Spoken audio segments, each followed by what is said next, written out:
러시아 대통령이 폭탄 발언을 했습니다. 한국은 다른 어떤 나라와도 비교할 수 없는 존재입니다. 14억 중국이 발칵 뒤집혔습니다. 교역액 8배, 인구 28배인 중국을 두고 왜 한국입니까? 모스크바에 파견된 중국 외교관이 3년간 목격한 진실은 충격이었습니다. 호감도 한국 78%, 중국 31%. 위기 때마다 중국은 도망쳤고 한국만 남았습니다. 그 충격적인 전말을 지금 공개합니다. 시작하기 전 구독과 좋아요, 그리고 대한민국 화이팅 댓글로 한국을 응원해주세요. 전 세계 언론이 모스크바로 몰려든 날이었습니다. 크렘린궁 대회견장에 각국 기자 350여 명이 빼곡히 들어찼죠. CNN, BBC, 로이터, 알자지라, 신화사까지. 회견장 앞쪽에는 TV 카메라 40여 대가 삼각대 위에 올려져 있었고 케이블이 바닥을 거미줄처럼 뒤덮고 있었어요.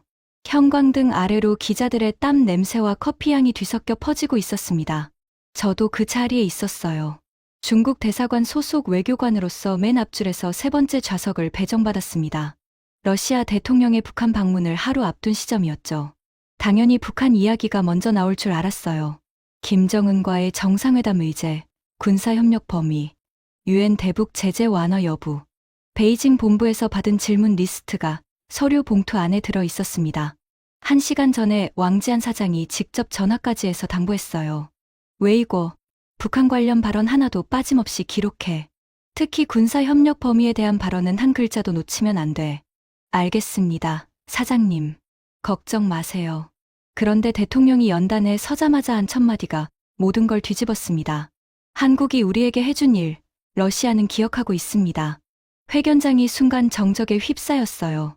300여 명의 기자가 동시에 타자를 멈췄습니다. 키보드 소리가 뚝 끊기니까 회견장이 너무 조용해져서 천장 형광등에 윙하는 소리까지 들릴 정도였어요. 기자들이 서로 얼굴을 쳐다봤습니다. 저도 귀를 의심했죠. 한국이라고요? 북한 방문 직전에 옆에 앉아있던 러인 공보참사관이 제 팔꿈치를 쿡 찔렀어요. 제 쪽으로 고개를 숙이면서 속삭였습니다. 웨이고, 한국이라고 했어. 내가 잘못 들은 거야? 아니야. 나도 들었어. CNN 특파원이 황급히 손을 들었어요. 금발 여기자가 벌떡 일어서서 마이크를 잡았습니다. 대통령님, 북한이 아닌 한국을 먼저 언급하신 이유가 무엇입니까? 대통령이 카메라를 정면으로 응시했습니다. 눈빛이 단호했어요. 그리고 느리지만 또렷한 목소리로 말했습니다. 한국은 러시아에게 특별한 나라입니다. 다른 어떤 나라와도 비교할 수 없는 존재예요. 심장이 쿵 내려앉았습니다. 다른 어떤 나라. 그 5글자가 제 가슴을 관통했어요. 그 말은 14억 인구의 중국, 세계 2위 경제 대국인 우리도 포함된다는 뜻이었으니까요. 대통령의 발언은 계속됐습니다. 25년 전부터 지금까지 한국은 우리를 단 한 번도 배신한 적이 없습니다. 1998년에도, 2014년에도, 그리고 지금도. 진짜 친구가 누구인지 어려울 때 알 수 있습니다. 회견장이 술렁거리기 시작했어요. BBC 기자가 급히 노트북을 두드리고 NHK 카메라맨이 줌을 당겼습니다. 서방 기자들의 카메라 셔터 소리가 폭풍처럼 쏟아졌어요. 하지만 제 귀에는 아무 소리도 들리지 않았습니다. 머릿속에서 한 가지 질문만 빙글빙글 돌고 있었거든요. 왜 한국이지? 14억의 중국이 아니라 왜 고작 5천만의 한국이지? 기자 회견이 끝나자마자 주머니에서 진동이 울렸습니다. 화면에 뜬 이름, 왕지안 사장. 베이징 본부였어요. 전화를 받자마자 다급한 목소리가 쏟아졌습니다. 웨이고, 방금 실시간으로 봤다. 대체 무슨 일이야? 사전 협의된 발언이었나? 사장님, 저도 예상 못한 상황입니다. 일정표에는 북한 관련 발언만 예정되어 있었어요. 한국을 먼저 언급한 이유를 파악했나? 아직 정확히는 모릅니다만 분위기가 심상치 않습니다. 전화 너머로 왕지안 사장이 한숨을 길게 내쉬었어요. 그 한숨 소리가 수천 킬로미터 떨어진 베이징에서 모스크바까지 무겁게 전해졌습니다. 당장 분석 보고서 올려. 왜 러시아가 갑자기 한국을 챙기는 건지, 이게 중로 관계에 어떤 영향을 미치는지 48시간 안에 내 책상 위에 올라와야 해. 알겠습니다. 전화를 끊고 대사관 공용차를 탔습니다. 창밖으로 모스크바 한복판 트베르스카야 거리의 네온 사인이 눈에 들어왔어요. 삼성 갤럭시 광고판, 현대자동차 전시장, LG 매장 간판. 한국 브랜드의 불빛이 모스크바의 어둑한 거리를 환하게 밝히고 있었습니다. 3년째 이 거리를 지나다녔는데 그날따라 그 간판들이 유독 크고 밝게 보였어요. 마치 저를 비웃는 것처럼요. 하지만 진짜 충격은 그 다음이었습니다. 이 이야기를 하려면 3년 전으로 돌아가야 해요. 제가 모스크바에 처음 발을 디딘 그날로 말이죠. 저는 천회이고 중국 외교부 유라시아사 참사관입니다. 올해로 외교관 생활 25년째죠. 그리고 지금부터 할 이야기는 제가 모스크바에서 보낸 3년간의 기록입니다. 중국 외교관으로서 절대 인정하고 싶지 않았던, 하지만 결국 인정할 수밖에 없었던 불편한 진실 말이에요. 3년 전 가을, 저는 모스크바 셰레메티예보 공항에 내렸습니다. 비행기 문이 열리는 순간 차가운 러시아 공기가 얼굴을 때렸어요. 코끝이 시려왔습니다. 하지만 가슴은 뜨거웠어요. 중국 외교부 유라시아사에서 러시아 담당으로 20년 넘게 일해온 저에게 모스크바 주재 대사관 발령은 꿈의 자리였습니다. 아버지도 1980년대 같은 도시에서 근무하셨거든요. 소련 주재 중국 대사관 1등 서기관. 아버지는 그 시절 이야기를 늘 자랑스럽게 하셨습니다. 왜 이거야? 그때는 중국과 소련이 세계를 반으로 나누던 시절이었다. 모스크바에서 중국 외교관이라고 하면 다들 고개를 숙였어. 소련 관료들이 먼저 악수를 청하던 시절이야. 아버지의 그 자부심을 저도 물려받았죠. 아니, 저는 아버지보다 더 자신이 있었습니다. 지금의 중국은 1980년대와는 비교도 안 되니까요. GDP 세계 2위, 교역액 세계 1위, 유엔 안보리 상임이사국, 그리고 14억 인구. 공항에서 대사관 차를 타고 이동하면서 저는 태블릿을 꺼냈습니다. 부임 전에 정리해 둔 자료를 다시 한번 확인하려고요. 화면에 숫자들이 줄줄이 나열되어 있었어요. 중러 양국 교역액, 연간 1900억 달러. 한러 교역액은 고작 230억 달러. 우리의 8분의 1 수준이었습니다. 1대1로 프로젝트를 통한 러시아, 내 중국 투자액만 해도 450억 달러가 넘었어요. 중국인 러시아 관광객은 연간 180만 명. 한국인 관광객은 겨우 25만 명. 러시아에 진출한 중국 기업 수는 1만 2천여 개. 한국 기업은 600개도 안 됐습니다. 숫자는 거짓말을 하지 않아요. 모든 지표에서 중국이 한국을 압도하고 있었습니다. 솔직히 비교 자체가 실례일 정도였죠. 대사관에 도착하자마자 리밍 대사가 저를 맞이했습니다. 환영 만찬 자리는 대사관 3층 리셉션 홀이었어요. 긴 원목 테이블 위에 러시아산 보드카와 중국 마오타이주가 나란히 놓여 있었습니다. 벽에는 중국과 러시아 국기가 나란히 걸려 있었고 대사관 직원 30여 명이 자리를 채우고 있었죠. 리밍 대사가 보드카 잔을 들며 건배사를 했습니다. 천 참사관의 부임을 환영합니다. 지금 중러 관계는 역사상 최고 수준이에요. 양국 정상이 올해만 3번째 만났고 에너지 협력도 사상 최대 규모죠. 참사관이 할 일은 이 관계를 더 단단하게 만드는 겁니다. 알겠습니다, 대사님. 자신 있습니다. 정말 자신이 있었어요. 중국은 러시아의 최대 교역국이고 유엔 안보리에서 항상 러시아 편을 들어주는 유일한 상임이사국이니까요. 우크라이나 문제에서도 나토 동진 문제에서도 중국은 러시아의 든든한 후원자였습니다. 한국, 솔직히 안중에도 없었어요. 미국이 시키는 대로 따라가는 나라, 인구 5천만의 작은 반도 국가, 분단까지 된 나라가 러시아와 무슨 특별한 관계를 맺겠습니까? 저는 만찬 자리에서 동료 외교관들에게 대놓고 말하기까지 했어요. 러시아에서 한국의 존재감이요? 교역액이 우리의 8분의 1인데 뭔 걱정이에요. 미국 뒤에 서 있는 작은 동맹국 하나에 불과하죠. 동료들이 웃었습니다. 당시에는 그게 농담이 아니라 진심이었거든요. 14억의 자신감이었죠. 부임 첫 주, 저는 러시아 외교부 인사들과의 면담 일정을 잡았습니다. 러시아 외교부 청사는 스탈린 양식의 거대한 건물이었어요. 입구부터 천장까지 대리석으로 덮여 있었고 복도를 걸을 때마다 구두 굽소리가 울려 퍼졌습니다. 창문 너머로 모스크바강이 보였고 강바람에 실려온 차가운 공기가 복도 끝까지 스며들었어요. 첫 번째 면담 상대는 아시아 태평양국 제1과장 세르게이 쿠즈네초프였습니다. 중국 담당이었죠. 40대 중반의 날카로운 인상에 안경 너머 눈빛이 예리했어요. 참사관님, 어서 오세요. 차 한잔 하시겠습니까? 감사합니다. 러시아 홍차를 좋아합니다. 여비서가 가져온 차에서 연한 감귤 향이 올라왔어요. 가벼운 인사를 나눈 뒤 본론으로 들어갔습니다. 쿠즈네초프 과장, 올해 양국 정상회담 의제 중 에너지 분야 협력을 좀 더 강화하고 싶습니다. 시베리아 가스관 2단계 사업 진척 상황이 어떻습니까? 그런데 쿠즈네초프가 갑자기 맥락 없는 질문을 했어요. 참사관님, 혹시 한국 대사관 쪽과 교류가 있으십니까?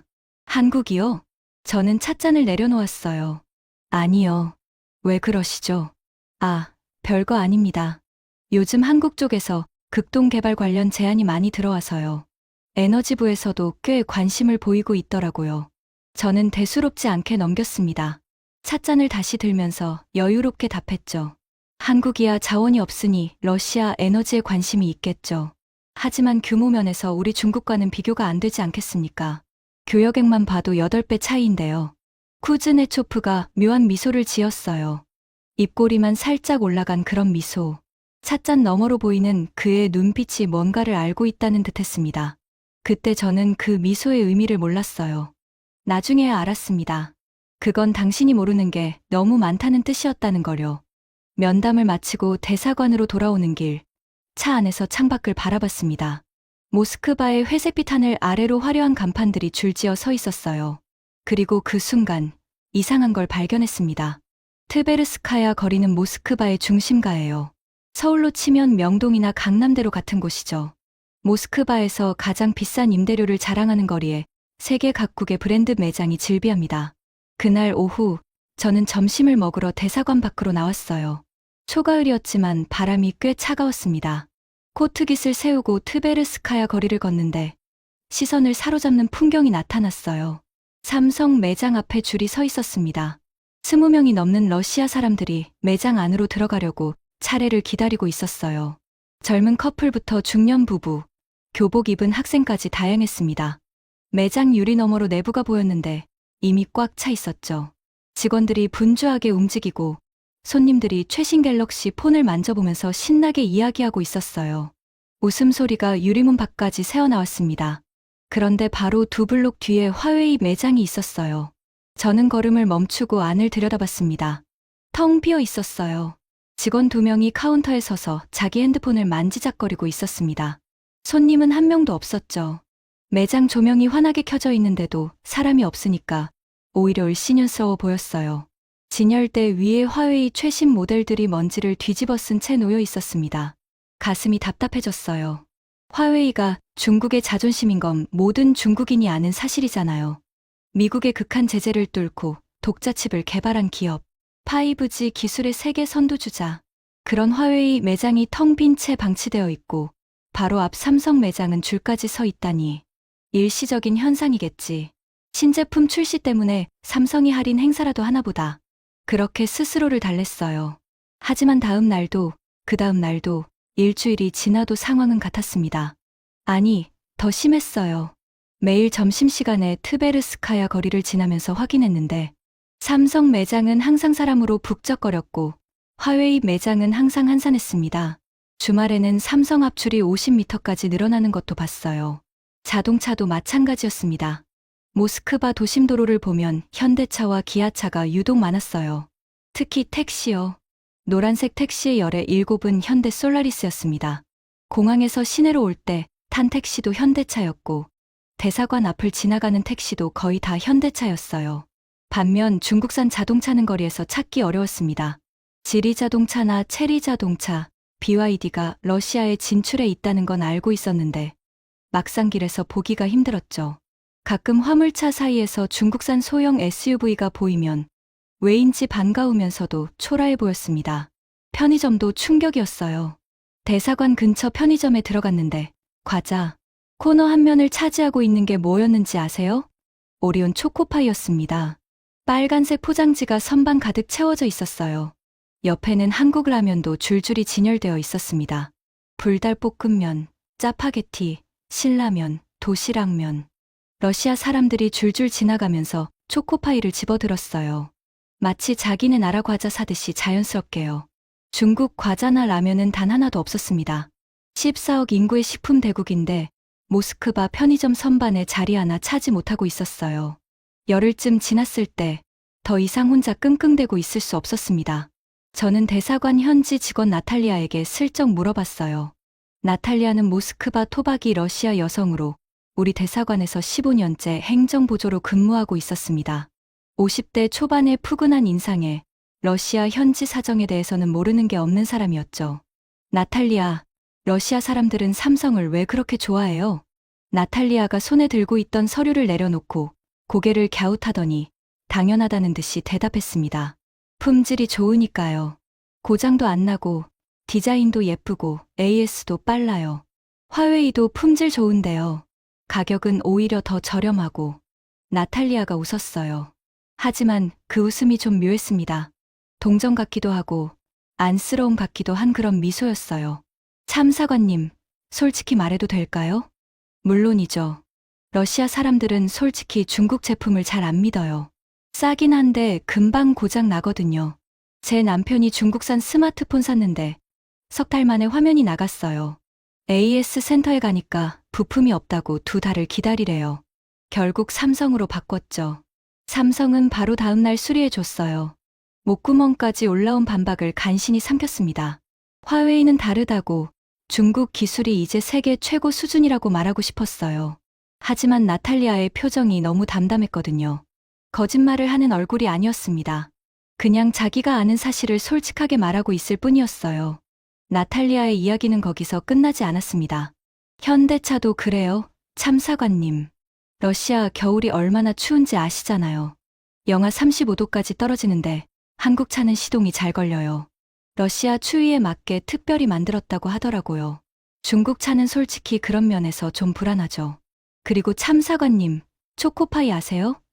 우리 아들이 매일 학교에서 사 먹어요. 러시아 아이들 사이에서 한국 과자가 최고 인기거든요. 초코파이, 빼빼로, 허니버터칩. 우리 아이들이 이름을 줄줄 외워요. 한국 과자가요? 네. 중국 과자는 솔직히 이름도 모르는 아이들이 대부분이에요.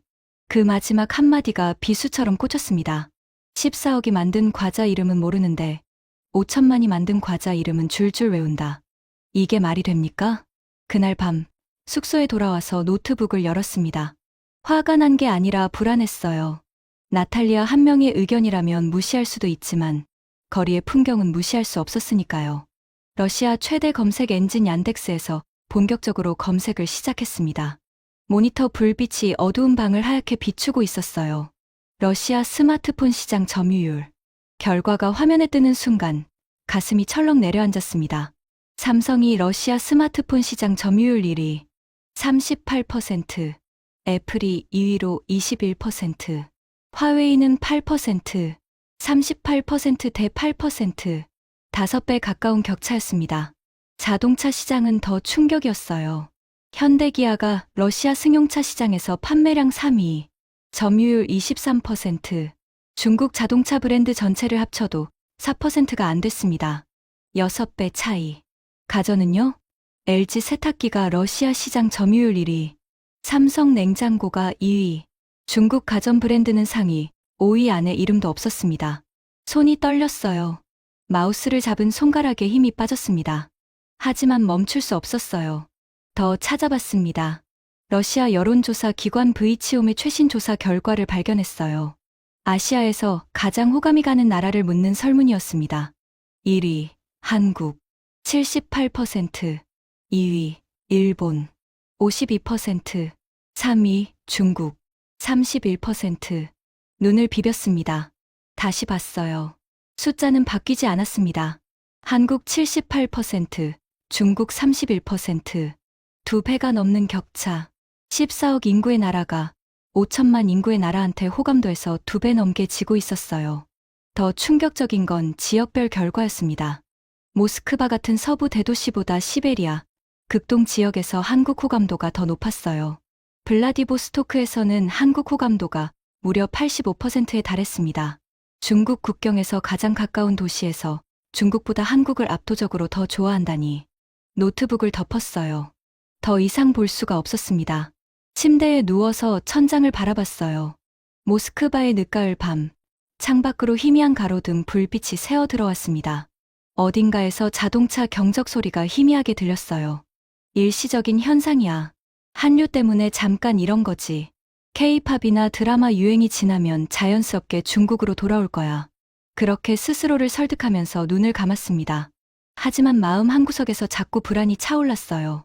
아버지가 1980년대에 이곳에서 근무하셨을 때만 해도 한국은 러시아인들에게 존재감조차 없는 나라였습니다. 아버지 회고록에 한국이라는 단어는 단 한 번도 등장하지 않아요. 그런데 40년이 지난 지금 한국이 호감도 1위라니 40년 사이에 대체 무슨 일이 있었던 걸까요? 그때는 몰랐습니다. 이 질문이 저를 3년간의 충격과 굴욕, 그리고 마침내 인정할 수밖에 없는 진실로 끌고 갈 줄은요. 그리고 제가 모스크바에서 목격한 것들은 25년 외교관 생활에서 겪은 것 중 가장 뼈아프고 가장 부끄러운 것들이었습니다. 하지만 진짜 이야기는 이제부터입니다. 부임 한 달째 저는 베이징 본부에 보낼 정기 보고서를 작성하고 있었습니다. 러시아 내 중국 기업 활동 현황이라는 제목이었어요. 매분기 의무적으로 올리는 보고서라 대충 쓰려고 했죠. 그런데 러시아 내 한국 기업 현황을 비교 자료로 넣으려다가 손이 멈췄습니다.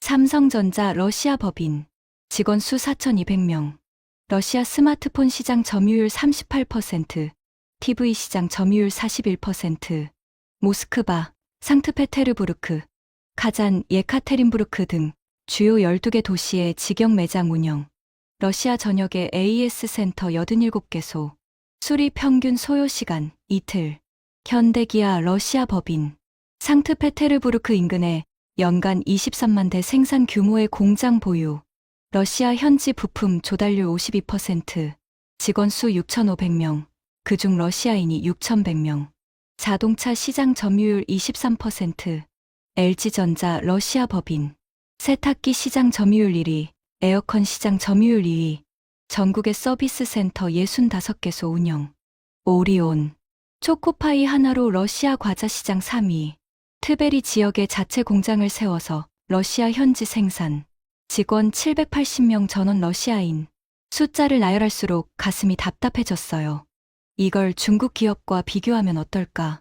화웨이 러시아 점유율 8%, 하이얼 가전 점유율 상위, 5위 바그, 중국 자동차 전체 합산 점유율 4% 미만, 중국 식품 브랜드 중 러시아 시장 상위 10위 안에 든 기업은 단 하나도 없었습니다. 교역 규모는 우리가 8배인데 소비자 시장에서는 한국이 우리를 압도하고 있었어요. 이게 무슨 상황입니까? 보고서를 쓰다 말고 멍하니 모니터를 바라봤습니다. 머리로는 이해가 됐어요. 교역액 1,900억 달러의 대부분은 원유, 천연가스, 석탄, 목재 같은 원자재 거래예요. 중국이 러시아에서 자원을 사오는 거죠. 반면 한국은 소비재, 전자제품, 자동차 같은 완성품을 러시아에 파는 구조였습니다. 그러니까 우리 중국은 러시아에서 물건을 사가는 나라고 한국은 러시아에 물건을 파는 나라였던 겁니다. 러시아 국민들이 매일 접하는 건 삼성폰이고 현대차고 초코파이지 중국산 원유 수입 통계가 아니에요. 하지만 인정하기 싫었습니다.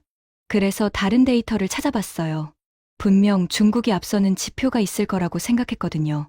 러시아 인터넷 쇼핑몰 오존과 와일드베리스에서 한국 제품 검색량 추이를 조사했습니다. 결과가 나오는 순간 의자에서 몸이 앞으로 쏠렸어요.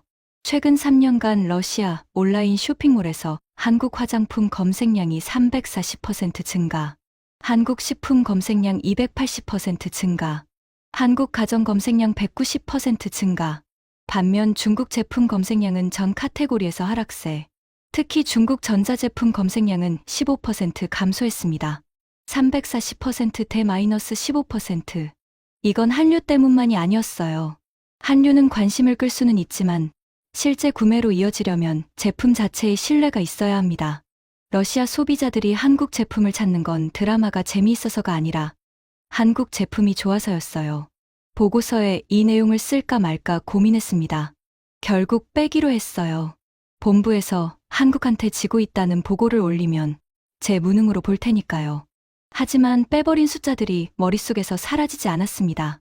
부임 2달째, 첫 번째 진짜 충격이 찾아왔습니다. 러시아 외교부 유라시아국 부국장 이고르 페트로비치와의 저녁 식사 자리였어요. 페트로비치는 60대 초반의 백발 신사로 러시아 외교부에서 아시아 전문가로 30년 넘게 일한 사람이었습니다. 중국어도 유창했고 베이징 주재 경험도 있었죠. 우리 입장에서는 가장 중요한 러시아 측 카운터파트 중 한 명이었어요. 장소는 모스크바 중심가의 러시아 전통 레스토랑이었습니다. 나무로 된 내벽에 사슴뿔 장식이 걸려 있었고 벽난로에서 장작이 타닥타닥 소리를 내며 타고 있었어요. 보르시치와 펠메니가 차례로 나왔고 보드카 잔이 오갔습니다. 분위기는 좋았어요. 보드카가 서너 잔 들어가자 대화가 편해졌습니다. 저는 자연스럽게 본론을 꺼냈어요. 부국장님, 최근 러시아의 극동 개발 프로젝트에 중국 기업 참여를 확대하고 싶습니다. 특히 인프라 건설 분야에서 중국이 기여할 수 있는 부분이 많다고 봅니다. 페트로비치가 보드카 잔을 내려놓으며 저를 바라봤어요. 눈빛이 진지해졌습니다. 참사관, 솔직히 말해도 되겠습니까? 물론입니다. 극동 개발에서 우리가 가장 신뢰하는 파트너는 한국입니다. 보드카 잔을 들려던 손이 멈췄어요. 웃으면서 받아쳤습니다. 한국이요? 교역 규모로 보면 중국이 압도적인데요. 페트로비치가 고개를 저었어요. 느리지만 단호하게요. 규모와 신뢰는 다른 문제입니다. 참사관, 1998년을 기억하십니까? 1998년이요? 러시아 경제위기 말씀이신가요? 그렇습니다. 루블이 하루아침에 휴지가 된 날이죠. 페트로비치가 보드카를 한 모금 마시고 천천히 이야기를 시작했습니다. 벽난로의 불빛이 그의 주름진 얼굴을 붉게 물들이고 있었어요. 1998년 여름, 러시아 정부가 디폴트를 선언했습니다. 루블 가치가 하루 만에 70% 폭락했어요. 모든 외국 기업들이 도망쳤습니다. 미국, 독일, 일본, 영국. 모스크바 시내 외국 기업 사무실에 불이 하나둘 꺼졌어요. 외국인 직원들이 공항으로 달려갔죠. 거기까지는 알고 있었습니다. 역사적 사실이니까요. 중국 기업도 마찬가지였습니까? 저는 가볍게 물었어요. 설마 중국까지 도망쳤겠어 하는 마음이었죠. 페트로비치가 저를 똑바로 쳐다봤습니다. 참사관, 중국 기업의 90%가 철수했습니다. 뭐라고요? 90%입니다. 러시아에 진출해 있던 중국 기업 2,300여 개 중 2,100개가 6개월 안에 짐을 쌌어요. 직원들 월급도 안 주고 야반 도주한 곳도 있었습니다. 공장 문을 걸어 잠그고 러시아 직원들한테 통보도 없이 사라진 거예요. 심장이 쿵쿵거렸습니다. 손에 들고 있던 보드카 잔에 미세한 파문이 일었어요. 한국은 어땠습니까? 목소리가 떨렸습니다. 이미 답을 예감하고 있었거든요. 페트로비치가 미소를 지었어요. 따뜻하고 동시에 자랑스러운 미소였습니다. 한국 기업은 단 한 곳도 떠나지 않았습니다. 등줄기를 타고 찬 기운이 훑고 내려갔어요. 삼성은 루블이 폭락한 다음 날 러시아 직원들에게 이메일을 보냈습니다. 우리는 떠나지 않습니다. 월급은 정상대로 지급합니다. 모스크바 매장에 불을 끄지 않았어요. 러시아 소비자들이 물건을 살 돈이 없는 상황에서도 매장 문을 열어뒀습니다. 현대자동차는 더 놀라운 결정을 했어요. 루블 가치가 70% 떨어졌으니까 러시아 사람들이 차를 살 형편이 안 됐거든요. 그런데 현대차가 한 일이 뭔지 아십니까? 할부 조건을 완화하고 루블 결제 시 환율 손실분을 자기들이 부담한 겁니다. 자기네 손해를 감수하면서 러시아 소비자들이 차를 살 수 있게 해준 거예요. LG도 마찬가지였습니다. 경제위기 와중에 오히려 AS 센터를 늘렸어요. 다른 나라 기업들이 AS 센터 문을 닫을 때 LG는 새로운 센터를 열었습니다. 러시아 사람들이 수리비를 낼 형편이 안 되니까 무상 수리 기간을 6개월 연장해줬어요. 페트로비치가 보드카 잔을 기울이며 말했습니다. 참사관, 그때 러시아 사람들은 깨달았어요. 누가 진짜 친구인지. 돈이 될 때만 오고 돈이 안 되면 떠나는 나라가 있고 돈이 안 돼도 남아있는 나라가 있다는 거요. 저는 아무 말도 할 수 없었습니다. 보드카를 들이켰어요.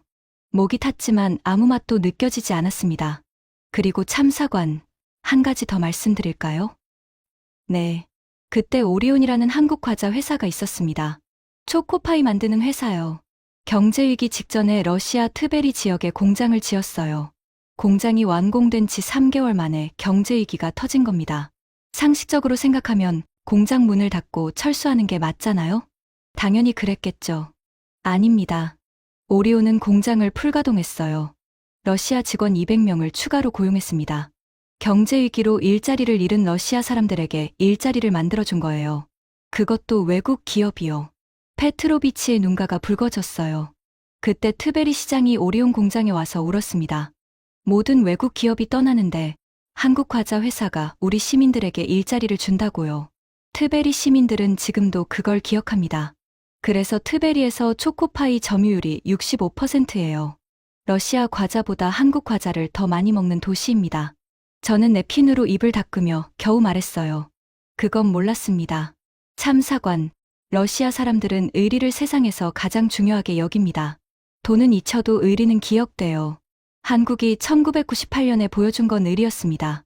그리고 그 의리는 25년이 지난 지금도 러시아인들의 기억 속에 살아있어요.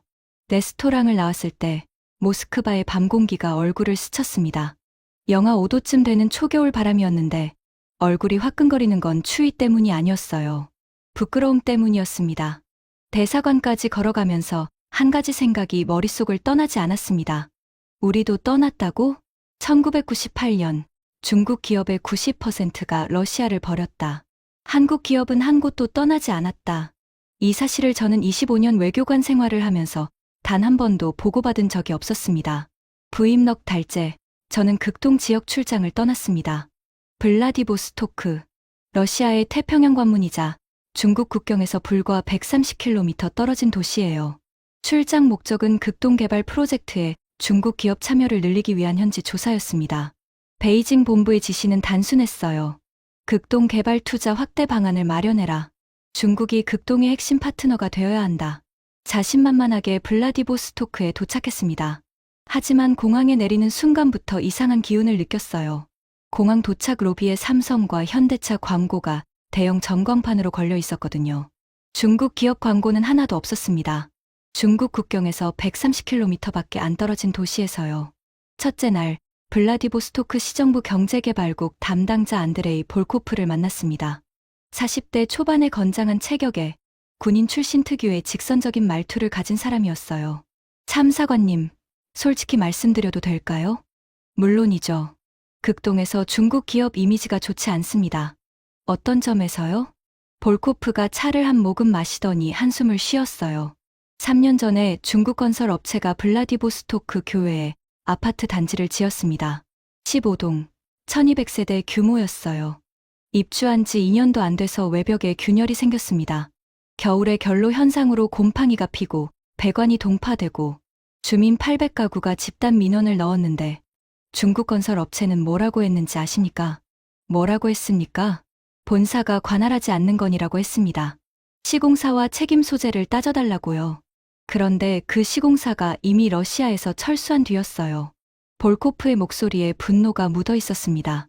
1200가구 러시아 국민이 하자투성이 아파트에 갇힌 겁니다. 수리비만 가구당 평균 350만 루블이에요. 연봉의 반 넘는 돈입니다. 그런데 책임질 사람은 아무도 없어요. 저는 고개를 숙였습니다. 변명할 말이 없었어요. 볼코프는 멈추지 않았습니다. 그것만이 아닙니다. 중국 수산 업체들의 불법 조업 문제도 있어요. 극동 해역에서 중국 어선들이 허가 없이 조업하다가 적발된 건수가 최근 3년간 340건이 넘습니다. 러시아 해양경찰이 단속해도 벌금만 내고 또 들어와요. 극동 어민들 사이에서 중국 어선에 대한 감정이 최악입니다. 그리고 참사관님, 가장 큰 문제는 중국 노동자 이슈예요. 중국 노동자요? 중국 건설 업체들이 극동 프로젝트에 참여할 때 자국 노동자를 대거 데려옵니다. 현지 러시아인 고용은 최소화하고 중국에서 노동자를 들여와서 숙소에 가둬놓다시피 하면서 일을 시켜요. 러시아인들 입장에서는 자기네 땅에서 일자리를 빼앗기는 느낌이죠. 극동 주민들 사이에서 반중 감정이 갈수록 심해지고 있습니다. 볼코프가 책상 서랍에서 서류 한 장을 꺼냈어요. 이거 보세요. 블라디보스토크 시민 대상 설문조사입니다. 극동 개발에 가장 적합한 외국 파트너는 누구냐는 질문이었어요. 서류를 받아 들었습니다. 결과를 보는 순간 숨이 멎는 줄 알았어요. 1위 한국 62%, 2위 일본 21%, 3위 중국 8%, 중국 국경에서 130km 떨어진 도시에서 중국이 극동 개발 파트너로 8%밖에 지지를 못 받고 있었습니다. 한국의 8분의 1이었어요. 왜 한국이 1위입니까? 볼코프가 웃었어요. 그 웃음이 또 묘했습니다. 나탈리아가 웃었던 것과 같은 종류의 웃음이었어요. 한국 기업들은 다르거든요. 현대건설이 극동에서 도로 프로젝트를 했는데 러시아 노동자를 70% 이상 고용했어요. 현지 하청업체도 러시아 회사를 썼고 공사 끝나고 나서도 2년간 하자 보수를 무상으로 해줬습니다. 삼성도 마찬가지예요. 블라디보스토크에 서비스 센터를 열면서 현지 러시아 청년 40명을 정규직으로 채용했어요. 기술 연수까지 한국 본사에서 시켜줬습니다. 그 청년들이 지금 블라디보스토크에서 삼성 기술자로 일하고 있어요. 연봉이 러시아 평균의 2배입니다. 볼코프가 저를 똑바로 쳐다보며 말했어요. 참사관님, 차이가 뭔지 아시겠습니까? 한국은 러시아에 와서 러시아 사람들과 함께 일합니다. 중국은 러시아에 와서 중국 사람들끼리 일해요. 누구를 더 좋아하겠습니까? 아무 말도 할 수 없었어요. 속으로는 반박하고 싶었습니다. 중국 기업이 자국 노동자를 데려오는 건 효율성 때문이라고, 언어 문제 때문이라고. 하지만 그 변명이 러시아 사람들한테 어떻게 들릴지는 이미 답이 나와 있었습니다. 블라디보스토크에서 이틀을 더 보냈어요. 시내를 돌아다니면서 느낀 건 모스크바보다 더 심하다는 거였습니다. 거리 곳곳에 한국어 간판이 보였어요. 한국 식당, 한국 미용실, 한국 노래방. 젊은 러시아 여성들이 한국식 메이크업을 하고 다녔고 카페에서는 케이팝이 흘러나왔습니다. 중국어 간판은 도매시장 근처에 몇 개 있었어요. 싸구려 자파를 파는 가게들이었죠. 한국 매장은 세련된 쇼핑몰 안에 있었고 중국 매장은 재래시장 골목에 있었습니다. 호텔로 돌아와서 침대에 앉았어요. 두 손으로 얼굴을 감쌌습니다. 이건 한류 문제가 아니었어요. 이건 품질의 문제이고 신뢰의 문제이고 태도의 문제였습니다. 그리고 가장 뼈아픈 건 이 모든 게 중국 스스로 만든 결과라는 거였어요. 블라디보스토크 출장에서 돌아온 직후 두 번째 폭탄이 터졌습니다. 러시아 에너지부 차관 드미트리 소콜로프와의 면담이었어요. 중러 에너지 협력 관련 실무 회의였는데 회의가 끝난 뒤 소콜로프가 갑자기 이런 말을 했습니다. 참사관, 사하린 가스전 3단계 개발 파트너 선정 결과를 알고 계십니까? 아직 발표 전 아닙니까? 비공식적으로는 결정이 났습니다. 한국 기업이 선정됐어요. 심장이 쿵 내려앉았습니다. 사하린 가스전 3단계는 예상 매장량 3조, 5천억 세제곱미터, 투자 규모만 280억 달러에 달하는 초대형 프로젝트였어요. 중국이 3년 동안 공들여온 사업이었습니다. 왜 한국입니까? 투자 규모로 보면 중국이 훨씬 유리한데요. 소콜로프가 의자에 등을 기대며 말했어요. 그의 눈빛이 서늘했습니다. 참사관, 2014년을 기억하십니까? 2014년이요? 우크라이나 사태 말씀이신가요? 그렇습니다. 서방이 러시아에 전면 제재를 걸었죠. 독일, 일본, 미국, 영국. 에너지 분야 거래가 전면 중단됐습니다. 알고 있습니다. 그때 중국이 러시아에 큰 도움을 줬죠. 시베리아의 힘 가스관 계약도 그때 체결된 거 아닙니까? 소콜로프가 고개를 끄덕였어요. 하지만 그 다음 말이 문제였습니다. 맞습니다. 시베리아의 힘 계약은 체결됐죠. 하지만 참사관, 그 계약이 어떤 조건이었는지 아십니까? 기억이 정확하진 않습니다만 양측 모두 만족스러운 조건이었다고 알고 있습니다. 소콜로프가 씁쓸하게 웃었어요. 솔직히 말하겠습니다. 중국은 러시아가 서방 제재로 궁지에 몰린 틈을 탔어요. 가스 가격을 국제 시세보다 30% 낮게 깎았습니다. 우리가 선택의 여지가 없다는 걸 알고 있었으니까요. 동맹이라면서 친구의 약점을 이용한 거예요. 얼굴이 화끈 달아올랐습니다.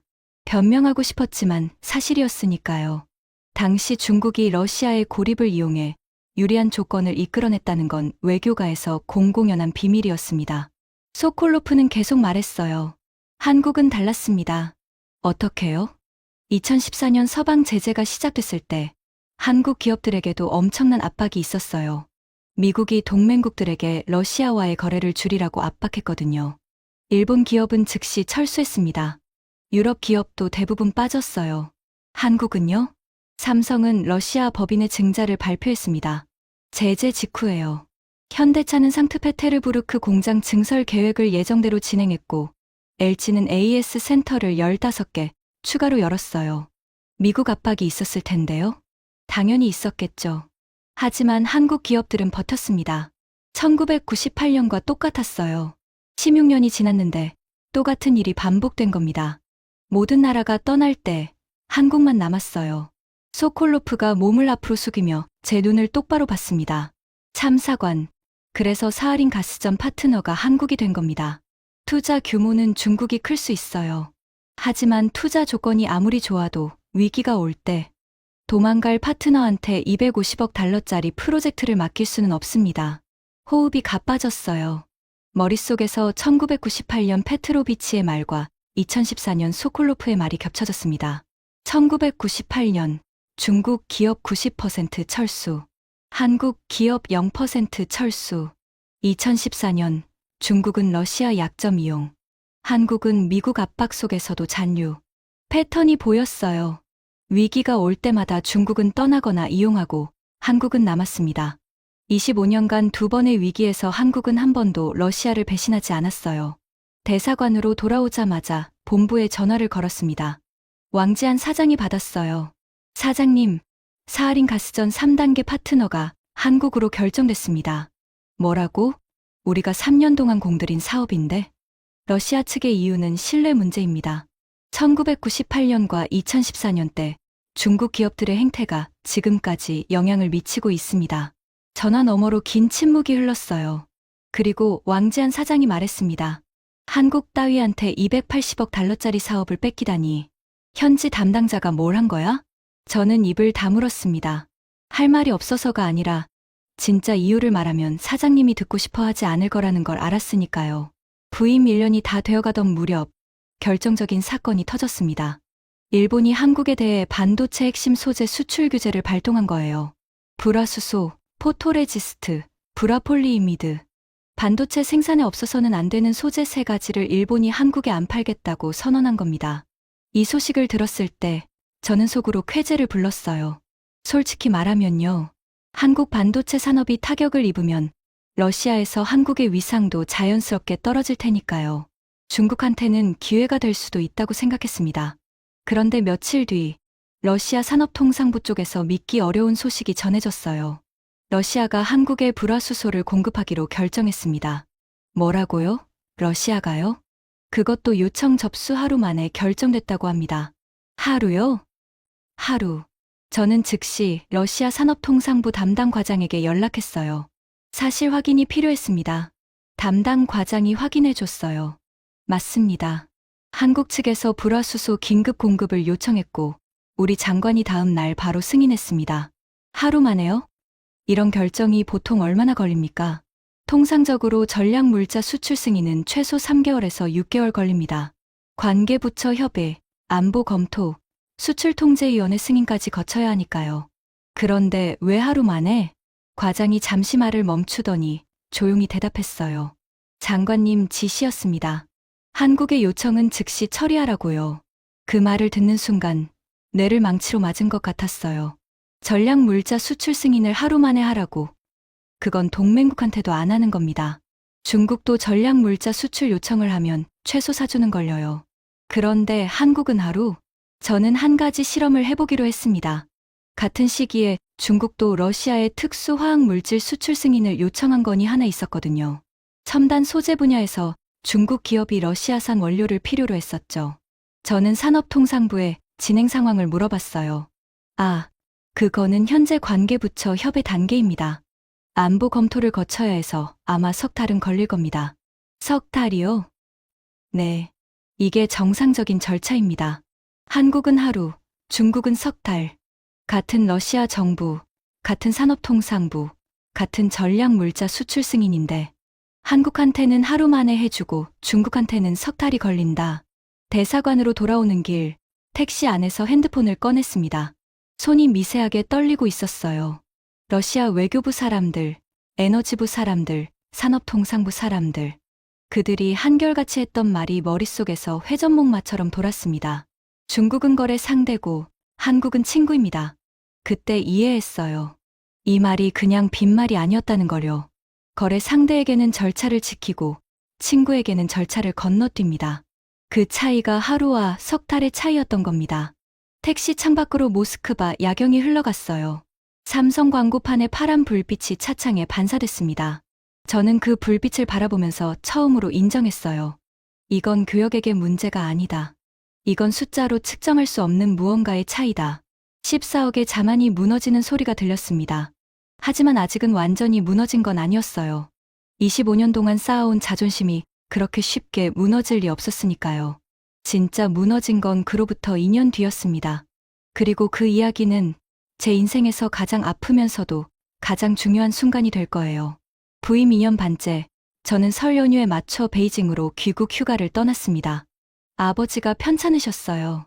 78세의 아버지는 최근 들어 기력이 많이 떨어지셨죠. 베이징 서쪽 하이덴구에 있는 부모님 아파트에 도착한 건 저녁 7시쯤이었습니다. 현관문을 열자마자 어머니가 반겨주셨어요. 웨이고야, 왔니? 아버지가 서재에서 기다리고 계신다. 아버지 서재에 들어갔습니다. 벽면 가득 책이 꽂혀 있었고 책상 위에는 소련 시절 사진들이 액자에 담겨 놓여 있었어요. 젊은 시절의 아버지가 크렘린궁 앞에서 환하게 웃고 있는 사진, 소련. 외교관들과 보드카를 마시며 건배하는 사진. 아버지의 황금기였습니다. 아버지, 잘 지내셨어요? 웨이고야, 모스크바는 어떻더냐? 내가 있던 그 도시 말이다. 많이 변했어요, 아버지. 아버지는 안락의자에 앉아서 차를 마시고 계셨어요.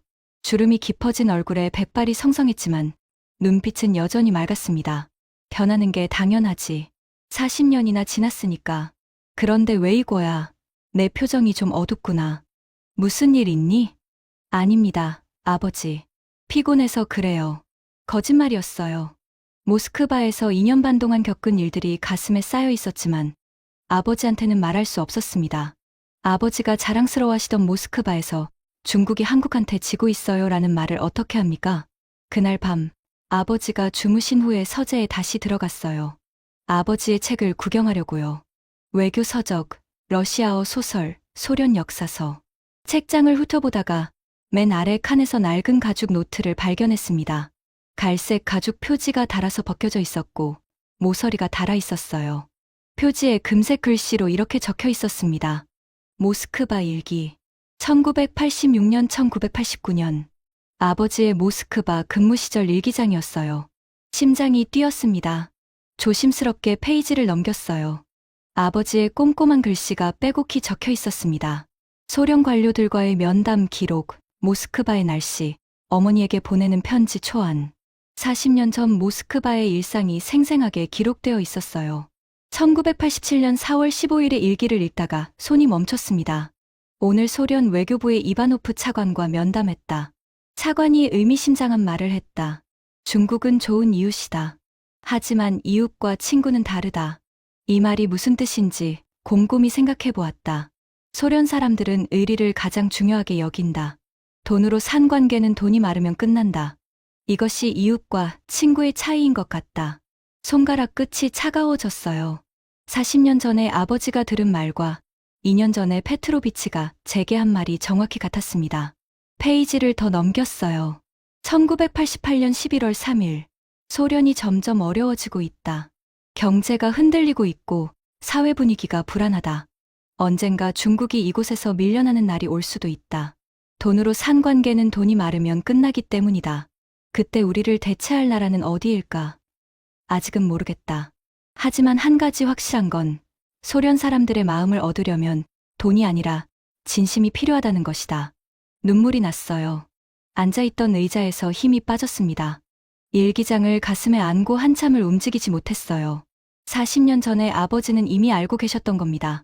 중국이 러시아에서 밀려날 수 있다는 것을, 돈으로 산 관계는 끝이 있다는 것을, 그리고 그 자리를 차지할 나라는 진심을 보여주는 나라일 것이라는 것을. 한국이었어요.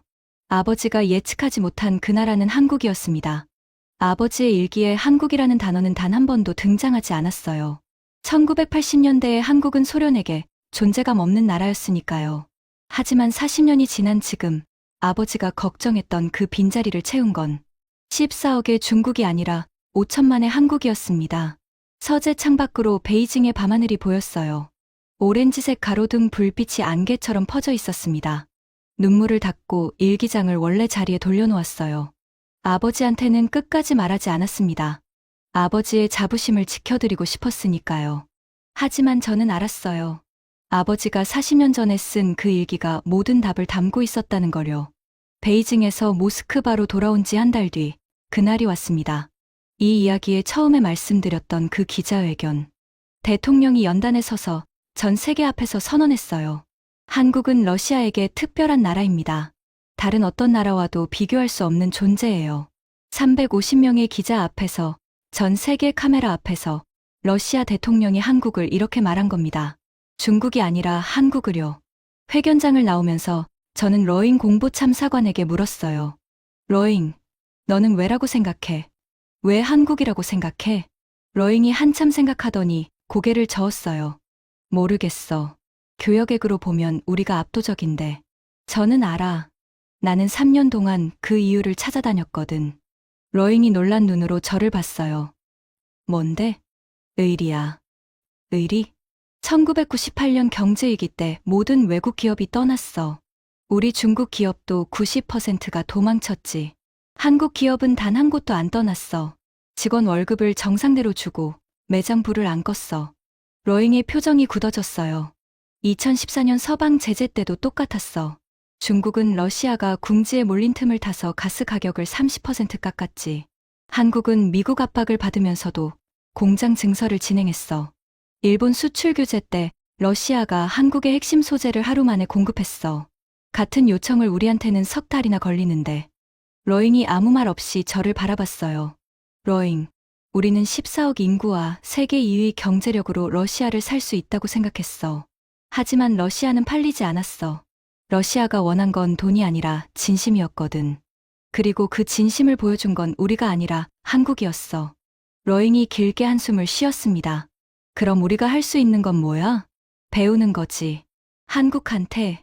대사관으로 돌아와서 저는 컴퓨터 앞에 앉았습니다. 최종 보고서를 써야 했어요. 왕지한 사장이 요구한 분석 보고서. 왜 러시아가 한국을 특별 대우하는지에 대한 답변. 2시간 동안 키보드 앞에서 망설였어요. 본부가 듣고 싶어 하는 답은 정해져 있었습니다. 일시적 현상입니다. 한류 버블이 곧 꺼질 겁니다. 교역 규모를 늘리면 해결됩니다.